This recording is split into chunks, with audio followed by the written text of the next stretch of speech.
Once again, everyone, Happy New Year. We are still in January. Pagsugod sa tuig. So kita na sa unang bulan. And we are grateful to God for the past year, 2025. We are grateful to Him for all the blessings that we have received from Him, and also for His guidance, for His love, long suffering, and for His faithfulness to us. And this year, hopefully, ang Diyos pa kanunay magagiya o mga panalangin ka nato. And we are hoping that God will help us, especially for our plans sa atong kinabuhi, especially also for our spiritual aspect. So, daghang mga tawo, labi na sa pagsulod sa tuig, na sila yung mga tawag og New Year resolutions. Iba-iba. Maybe ang uban gusto magpa-slim, ang uban gusto mag-diet. So iba-iba ang atong gustong mabuhat. Pero usahay, maayo ra sa pagsugod.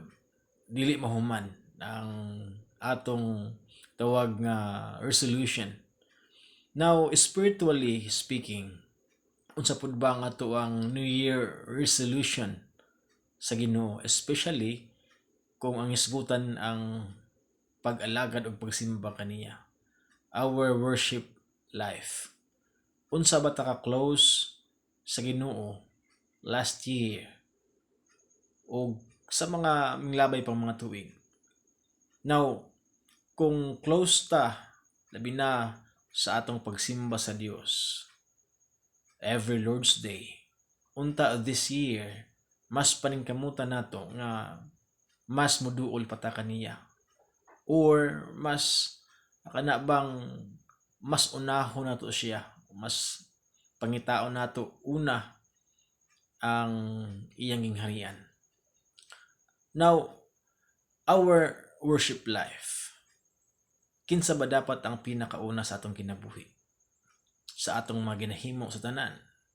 Again, naatay mga priorities sa atong kinabuhi, but we should always put our priorities in order. Kinsa bang pinakauna? Who is the first? Hopefully it is God. Ganang in the book of Matthew 6:3, but seek ye first the kingdom of God and His righteousness, and all these things shall be added unto you. So seek ye first the kingdom of God. So hopefully this year, our worship life sa Dios mas mo duol pa, mas mo close pa, o mas mabungahon pa, o unta mas magmotinud-anon pa diya kaniya. So next time atong sigutan ang uban. So hopefully sa mubo nga pagisgot, unta kita unsa man ang atong mga New Year resolutions, unta unahon nato ang Dios o ang pagsimba diha kaniya o pagpangita sa iyang gingharian. God bless and happy Thursday.